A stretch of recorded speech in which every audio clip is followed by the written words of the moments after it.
Alrighty, welcome back. It's Monday night, and we've had a game of footy, which is something a little bit different. We're not used to Monday night football, although in saying that, it is Easter Monday, which is the famous Geelong Hawthorn clash. And up until half time, we had an absolute ripper on our hands, didn't we? Absolutely, mate. It was looking like Geelong's run was finally coming to an end at that halftime stage, but then they just absolutely turned it on. And Jeremy Cameron, what a player he is as well. And yeah, and they're looking the goods all of a sudden. I'll tell you what, if he wasn't considered the best player in the competition before today, he's definitely put his hand up again, but maybe not in the boundary umpire's eyes. Yeah, geez, that was a fair hit, wasn't it? Mate, he cleaned him up. He cleaned him up good and proper. He got the job done, that's for sure. But all in good faith, obviously, and the umpire seemed to have a bit of a laugh about it afterwards, which was good. So it was nice to see there was no hard feelings there because it was clearly an accident. Yeah, absolutely. But I wouldn't want to be running into Jeremy Cameron full pace while he's doing a celebration as well. That would have bloody hurt. Yeah, no, he's going to go home with a few bruises tonight, that's for sure. He's going to have to start doing a bit of recovery, I reckon, that umpire, because he's going to feel it when he wakes up in the morning. But like we said, up until half time, we did have a game on our hands. Hawthorn were playing some pretty good footy. They were sticking with the Cats. Look, Geelong weren't playing their best football. We won't beat around the bush, but Hawthorn was sticking it to them. And they looked good, and they looked like they were playing some really quality football. But then once Geelong turned it on, it really didn't look like Hawthorn could keep up with them and match them. And, it showed, I think, what was it, 12 goals in a row they kicked or something like that, if not more? Yeah, something like that. But it was the oldest team versus the youngest team, which it showed in the end, didn't it? Yeah, absolutely. I think experience sort of took over there. But they're the kind of games that I think Sam Mitchell wants his young players being a part of, because it's all good and well to play. Like last week they had a good win over North, but it's all good and well to play teams that are young also. But I think coming up against, reigning premiers and experienced side like Geelong and seeing how they go about it, it's going to be a great learning curve for Hawthorn despite the unfortunate result. Yeah, for sure. I think they're showing glimpses of what they're capable of, the Hawks. It all came together for them last week against North, but yeah, I think when they're coming up against the experienced teams like Geelong, even though they haven't been going too great, I think they're going to get found out. With crazy scores like that. I think in round one against Essendon it was very similar, where Essendon just took charge in that second half. So, but yeah, they're rebuilding, and I think they all know where they're at. So, it's not really a big surprise with what they're doing. No, absolutely not. But I will say one thing. I noticed Chad Wingard. I mean, a few years ago, everyone's looking at him as such a great player, and he's coming off as a sub today. That surprised you at all? I mean, I haven't been following him closely recently. Was that a surprise seeing Chad Wingard come off as a sub or come on as a sub? A little bit, yeah. I mean, again, it probably just shows where Hawthorn are at, doesn't it? They're just, you're really prioritising their younger players and playing their youth. And, and then players like Wingard are pretty much getting squeezed out. So, I think Wingard's definitely lost his, what's the right word? His ability to impact games. I think he definitely played his best footy at Port Adelaide, and I think it just hasn't quite worked out consistently for him at the Hawks. Yeah, which is a shame because we know the potential that he had. Not that he didn't reach it at certain stages of his career, but I think Hawthorn were probably hoping for a little bit more output from him. But we will skip this conversation for a little bit, and we'll go over to the comments. So we got our first comment for the night here. Darcy Roberto, who is the most booable player in the AFL at the moment? Well, geez, take your pick. I mean, good question. Booing players is probably a little bit childish, I would have thought, but that's obviously Darcy's cup of tea. Don't know. It's a great question. For me, it's probably Josh Rochelle. If you're an opposition fan, the way he celebrates and gets in your face. If it's happening against you, that's pretty frustrating. It's very annoying. Like, you'd love it if it was, if he plays for your side, but I can see why it would aggravate opposition fans because they're celebrating, and then there's the way Josh Rochelle celebrates, and I think it's great. It's great for the comp to see it, but I can see why a lot of people probably want to boo him. Yeah, geez, that is not a player I expected to hear. Well, I was booing him during the third quarter of the Richmond game a couple of weeks ago. Yeah. That's why. Yeah, it's a good question. A couple of players come to mind for me. I think you're probably not going to like this, but I think Tom Lynch is up there, just with the way he plays. As an opposition fan, I think he definitely plays what's the right word to put this? Yeah, come on. He's an old-fashioned footballer, I think. Ooh, Tom Lynch. Yeah. Yeah, probably a little bit more worried about his opponent than the footy at times, and it probably shows. But Yeah. no, I can see that. I can see why people would want to boo him. I get that one for sure. I guess Jack Ginnivan's not playing at the moment, so he's probably can't be the most booable, but he'd be up there, I'm sure, if he was out on the ground. So no, there's definitely a few to take a pick from. Yeah, Stringer's up there. There's a few to take a pick from. But speaking of Ginnivan and the Pies, we'll get into them. They suffered their first loss of the season on all the way back to Thursday night, I think it was, against the Lions, which a lot of people might have had that tip. Brisbane played pretty good footy at the Gabba, but it was it was a bit flattening for Pies fans. Yeah, I mean, it shows with they went in with no ruckman as well, Collingwood, so that obviously had a big impact on them. But they were looking in that first quarter. They were playing the typical Collingwood way. They were brilliant, fast moving, chaos footy. They were looking great and really picking up where they left off. And pretty much after quarter time, Brisbane really got going, didn't they? And Charlie Cameron was lighting it up. He kicked 6, and Joe Danaher played a much better game this week. So Brisbane, I don't think they're going to lose any games at the Gabba. That's for sure. Their issues travelling. So I think Brisbane's a very hard team to get a read on. You can pretty much guarantee them for a win at the Gabba, no matter who they're playing.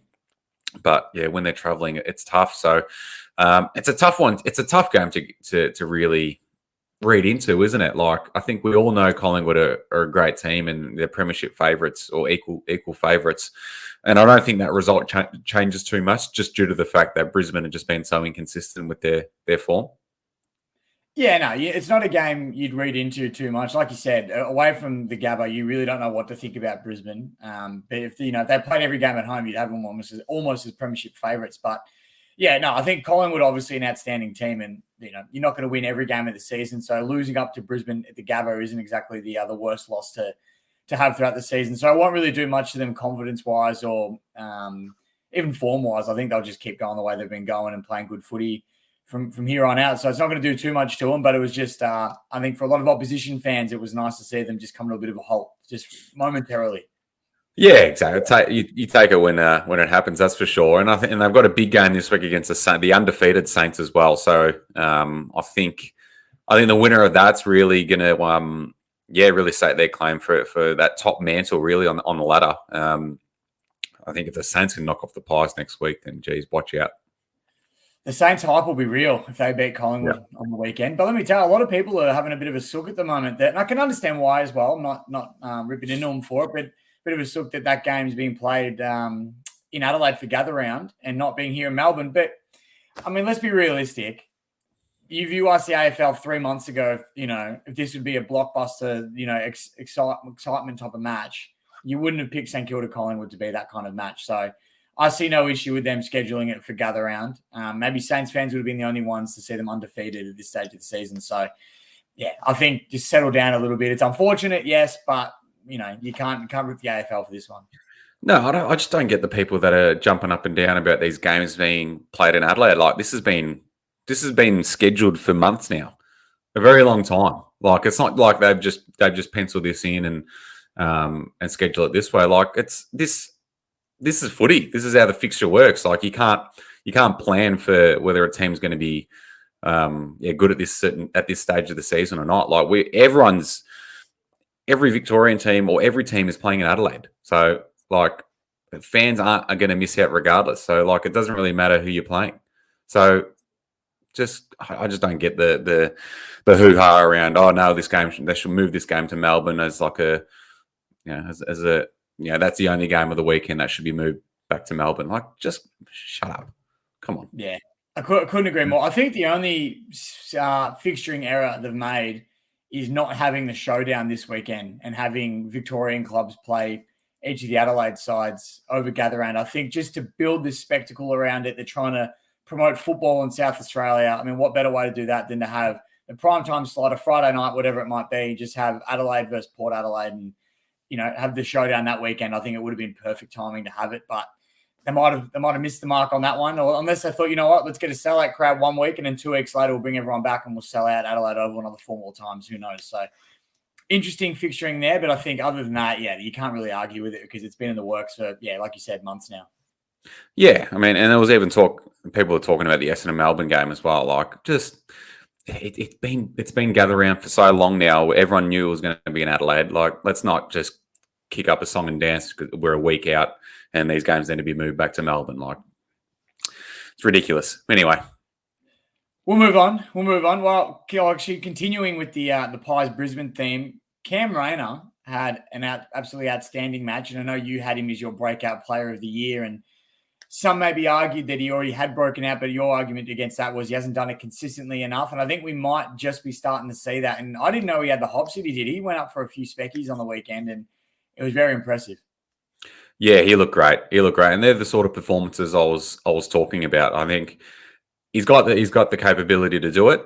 He just needs to do it consistently. And for me, my definition of a breakout player is, taking the leap into an All-Australian or or Brownlow medal contention. That sort of breakout, which is this is the reason why I picked Rayner. I think he can reach that level. He's capable of doing it, and he showed on the weekend. How good he can be. He just needs to put it together consistently. That's his issue. So if he can, then watch out. I think he's going to be one of the best players to watch in the competition. That's for sure.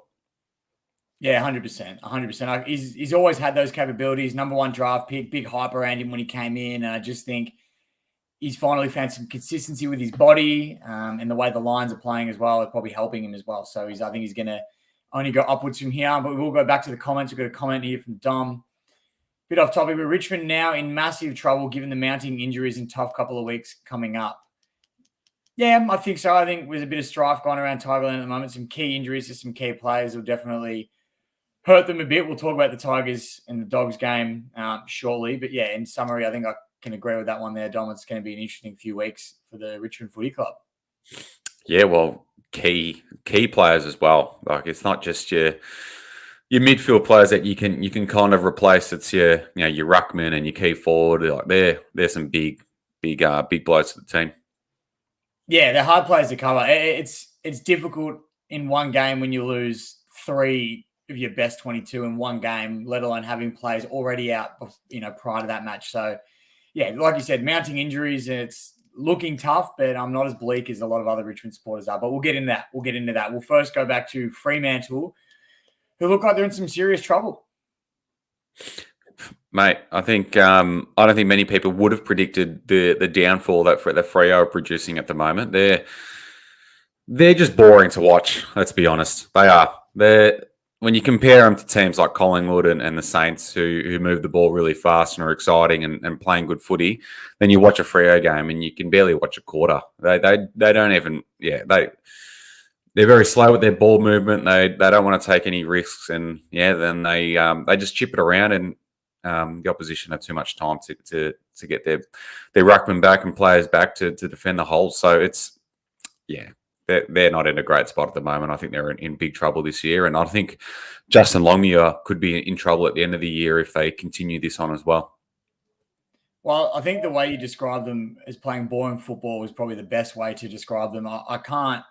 I've struggled to sit down and watch an entire Fremantle game this year. There's just nothing about it that is attractive. Nothing draws me to it. And you're right. I think Justin Longmuir there is in a little bit of strife. I think there was so much hype around him last year when Freo were playing finals, pushing for top 4, looking great. And the fact that they're not looking like they're going to continue that this season, and there doesn't seem to be many other alternatives to game style. It's going to be a long year for Fremantle, I think. Yeah, well, they're going to have to get their skates on pretty quickly. I know they play the Gold Coast this week at a neutral venue in Adelaide, so that could potentially get them back on the board. But yeah, they're not playing anywhere near enough to challenge for a final spot, let alone a top 4 spot, which some people picked them for this year. So I think they're a team that you don't really need to worry about just for now. It's very early days, but is the Luke Jackson experiment working? Too early. I don't like the people jumping on Jackson. He's young. He's 4 games into a long career at Freo, I think. So I don't think we can jump on him too early. Yeah, I'm with you on that one. I think 4 rounds in, it's a bit harsh to be given, especially a young player like Jackson, but anyone moving to a new club, it takes time to develop someone's system and get the hang of things. So I'm with you on that one. But we did mention the Saints earlier, and they've continued their winning streak, 4 and zip, and they're not just getting it done. They're getting it done with an attractive brand of footy, and they're doing it comprehensively as well and very convincingly. So it's exciting times for Saints fans. It is. It is. They're again, yeah. Talk about surprise packets. I think they're the biggest one. Yeah, they're just playing. They're just playing a really great brand of footy that you really want to watch. Like the way they played against Gold Coast on Saturday night was scintillating. Like it was exciting, fast footy, which is what all fans want to see.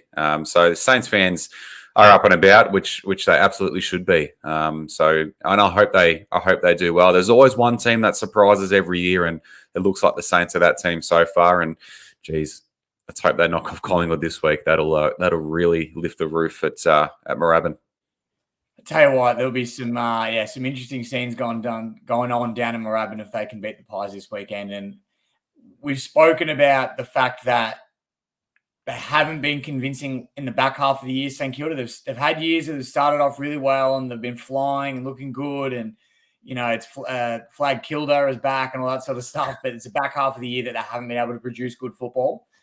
But I don't know. It's hard to say because it's early. I'm getting that vibe that something's changing with St Kilda this year, and they might just be able to do that. And if they can beat the Pies, I think they're going to convince. If they haven't already, they're going to convince most of the AFL world. So it's going to be exciting.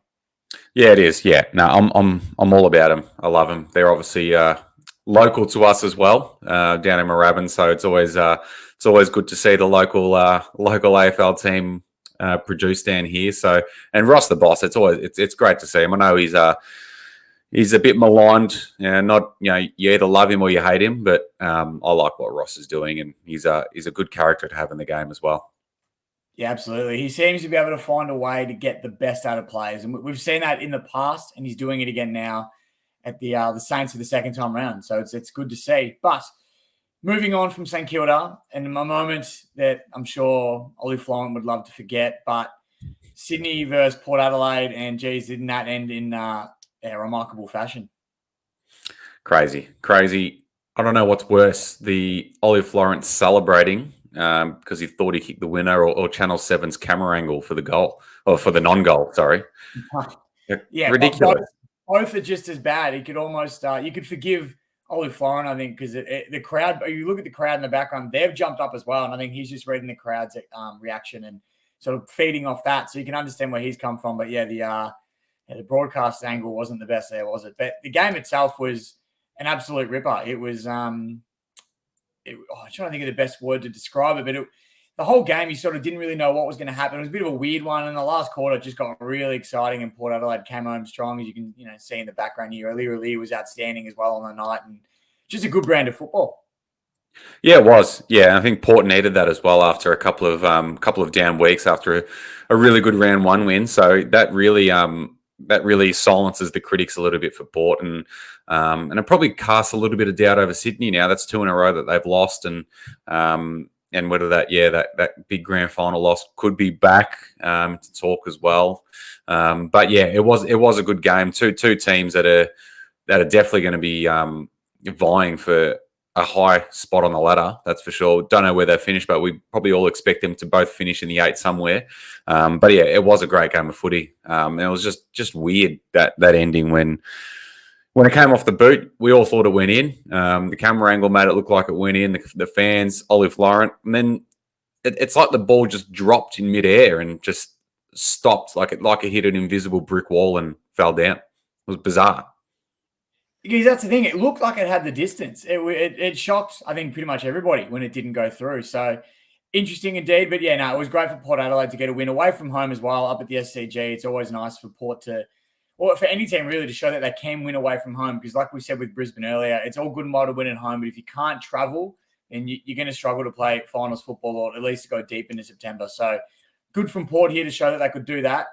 We will go back to the comments for another team, and Marcus, this relatively affects you with the Blues playing the Crows next week. But do you guys think Adelaide can make the top 8? They're pretty good. They're playing pretty good footy and have put together a relatively solid couple of weeks. Rankin and Michelle are a dynamic duo and are causing defenders headaches. What are your thoughts, especially with Carlton playing Adelaide this week? Oh, absolutely. I think they're definitely playing good enough footy to be a top 8 team. I think they're one of the best teams in the competition right now.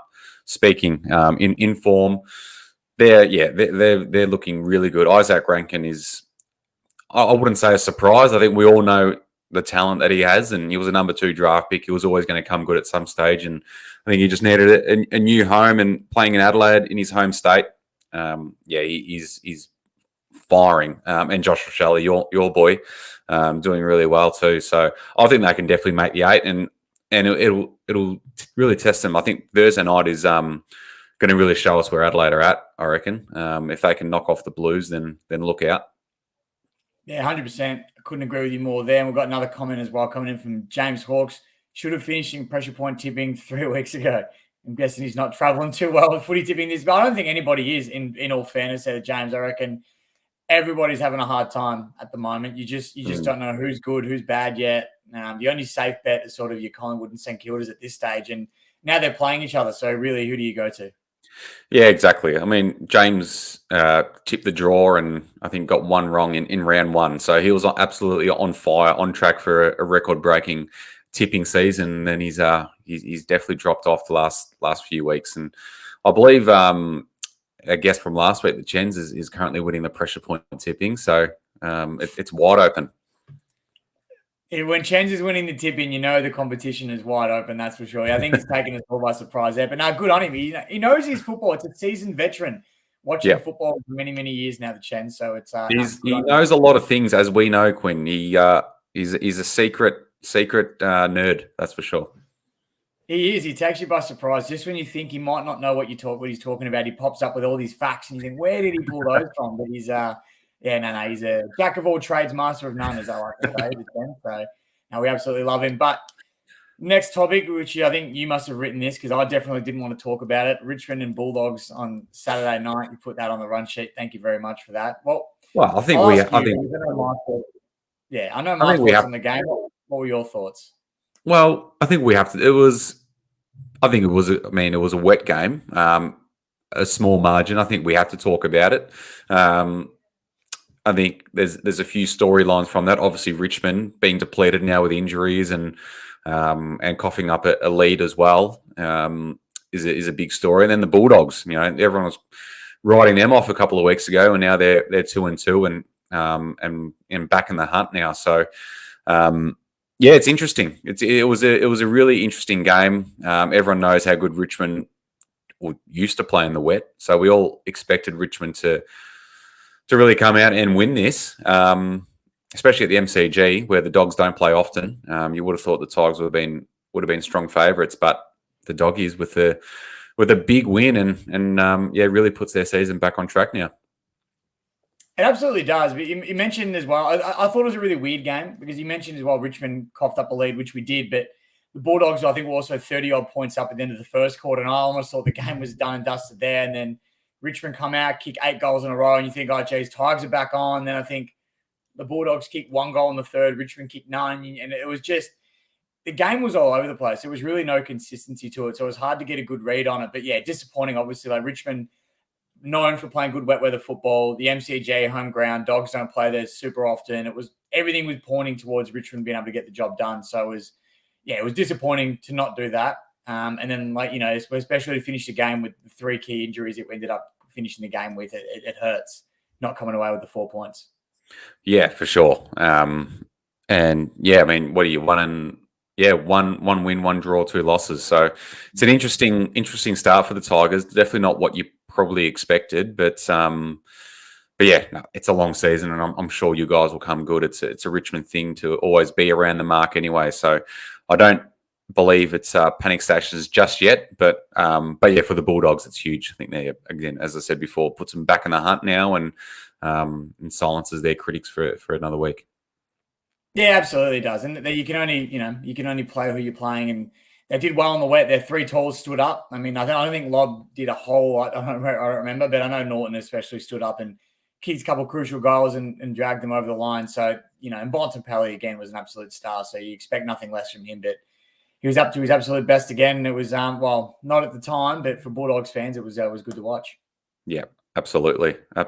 So, good outing at the MCG for them. I mean, the weather on the weekend, footy wise as well, has not been great. It's sort of made some games a bit of a scrap. But we touched on your boys, the Tigers. Let's touch on the Blues, and from way back on Good Friday, a great day, a great cause. I think the pre-game stuff was done really well, and getting the kids out there and all the people that do all the hard work at the Royal Children's Hospital. It was a fantastic day, and felt very privileged to be a part of it. It was really it was really good, and hopefully the Blues can stay on that fixture for many years to come.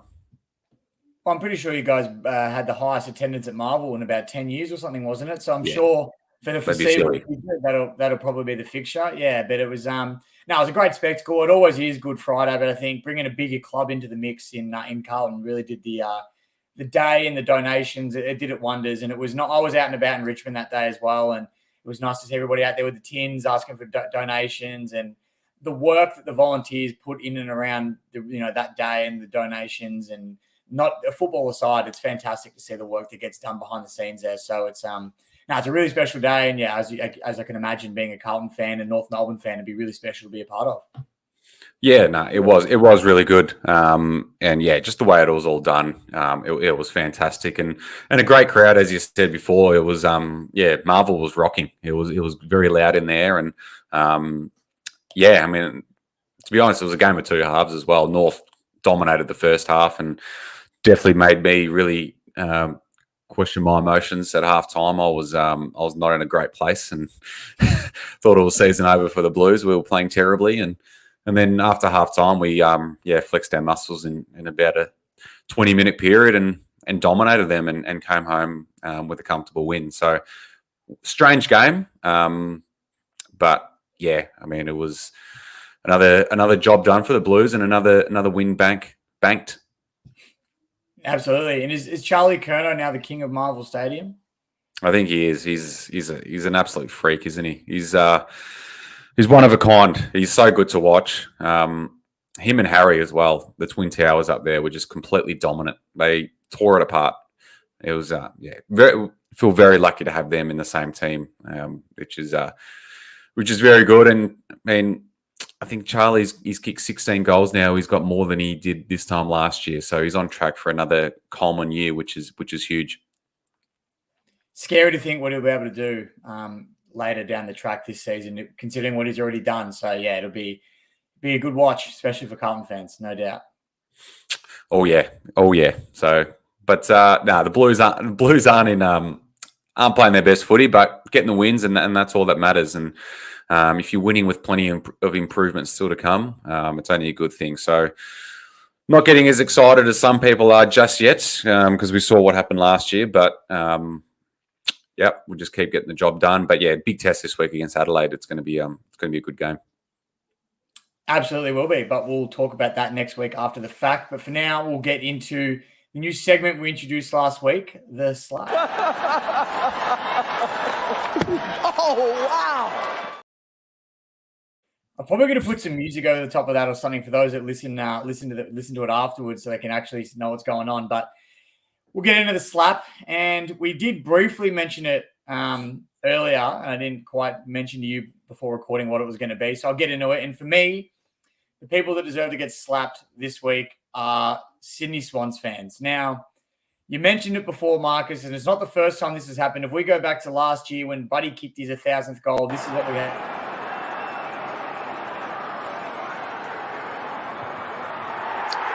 The legend becomes a more...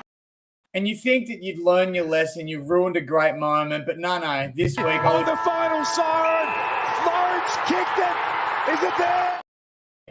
Now, you could blame the broadcast. Yes, Damien Hardwick certainly does. If you haven't watched his press conference, go back and watch that.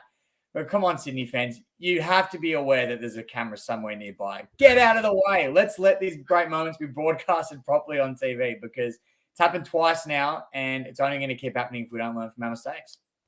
No, I think it's a bit harsh blaming the Sydney fans. I think they just need to position their cameras a little bit better there at the SCG for the broadcast. Because, I mean, should the fans be that close to the cameras? No, probably not.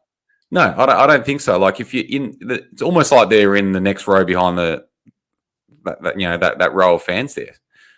So It's almost like they've got the camera on a GoPro, just some guy yeah, strapped around his forehead, and he's jumping up, celebrating with them. yeah, So I'll change my slap from Sydney supporters to the SCG broadcast team. There we go. I'll change it. yeah. I'm sure also Sydney supporters, so it kind of works hand in hand. But you can't be having that. Not for the big moments. Not for the big moments. Or No, no. Yeah. Yeah, maybe I think they just need to position their cameras a little bit better there at the SCG. Yeah, all right, we'll agree to disagree. All righty, but that pretty much wraps up the long weekend of footy. It's a short week now before we get another game. It's already it's Monday today, so Tuesday, Wednesday, Thursday we're back at is it Adelaide Oval, I'm guessing. Crows. It is, yep. Adelaide Oval Thursday night.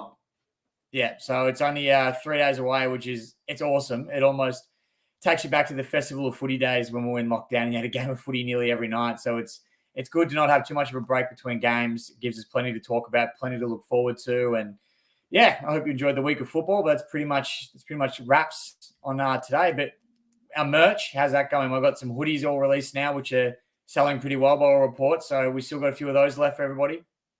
Yeah, for sure. It's obviously getting very cold out there now for all us Victorians. So make sure you stock up on our hoodies and sweaters and all the winter stuff. So it's it's not only good for you for the cold days, but it helps support us as well and supports the channel. So we're very grateful for everyone that's getting around it. But if you haven't got it yet, we'd very much appreciate it. That's for sure. Absolutely. And you can find the link to that in all our socials and on YouTube and wherever you're watching or listening to this, you'll find the links to that. So that won't be too hard to find. And as always, the sponsor below, Gavos Freight Solutions, for all your simple freight solutions needs. Go hit up Peter and the team down there. All the details are below, as you can see. And if you're not watching and you're listening back, they'll all be in the details anyway, so you can find him regardless. But thank you again, everyone, for watching. It's been a great week of football. Marcus, any last thoughts or comments as we wrap up? No, I mean, I hope everyone had a great Easter, and we look forward to gather around our very first gather round where every game's going to be played in the same state. So very much looking forward to seeing how that goes, and hopefully we can see some good footy.